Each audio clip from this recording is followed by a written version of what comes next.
Washington.org calls Washington, D.C. a living history book, as well as an international crossroads and America's hometown. It is home to some of the most famous and recognizable buildings in the entire world, and also our nation's government.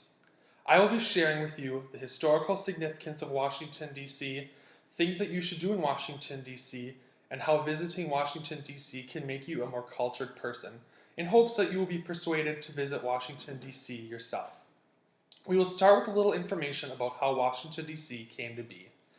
D.C. is a place with a lot of history, but this tiny district also has history of its own. Washington, D.C. was organized in 1801 after being developed on land donated by Virginia and Maryland along the Potomac River. The district was created so that the location of the government would remain neutral, and over the years became home to almost every government agency. In 1973, the district was granted a limited self-government consisting of a mayor, D.C. council, and a representative in the U.S. House. I have for you a map that shows the district in red, across the Potomac in green is Virginia, and surrounding the district in blue is Maryland. According to IPL.org, despite being the smallest in land size at 61.4 square miles, Washington, D.C. has the highest population density in the United States, with 9,856.5 people per square mile. While Washington, D.C. has a population of about 660,000, its metro area is home to nearly 9.3 million people, falling only behind New York City, Los Angeles, and Chicago.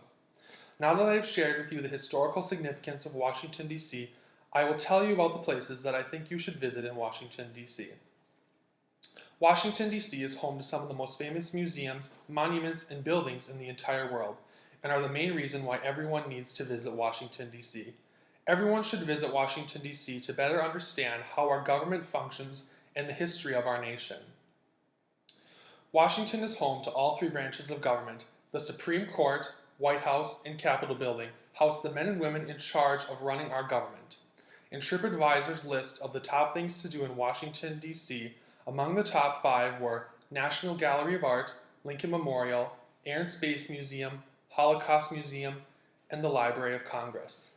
But there is so much more to do that lies outside the district and surrounding Maryland and Virginia. And here is a picture of the map of the National Mall that shows all of the museums and historical monuments along this green space, starting with the Capitol Building and ending at the Lincoln Memorial. Intercontinental's Hotels Group 2014 article called 20 Places to Visit Within an Hour of Washington, D.C. included famous places such as Arlington Cemetery, the Pentagon, Mount Vernon, historical home of George Washington, and the DEA Museum. Visiting such historic sites can really develop a person to become a more cultured human being. Another reason to visit Washington, D.C. is to grow yourself culturally as a person. Everyone that wants to become a more cultured person needs to pay a visit to Washington, D.C.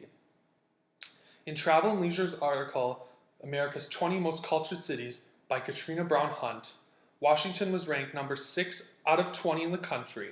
Washington received high marks for its artistic and international culture with its high volume of museums and monuments within the city. Another way to learn about other cultures is to visit the world-famous Embassy Row in Washington. In Rachel Cooper's article about travel, she states that Washington is home to over 175 embassies, ranging from countries such as Switzerland, China, and Brazil. Culture plays a huge role in D.C., and knowing about other places in the world visiting Washington will make you a more cultured person.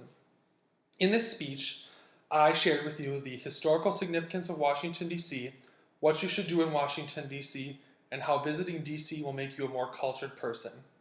I have provided you with the facts and knowledge about the district that should sufficiently persuade you to make the trip by yourself or with your family to our nation's capital.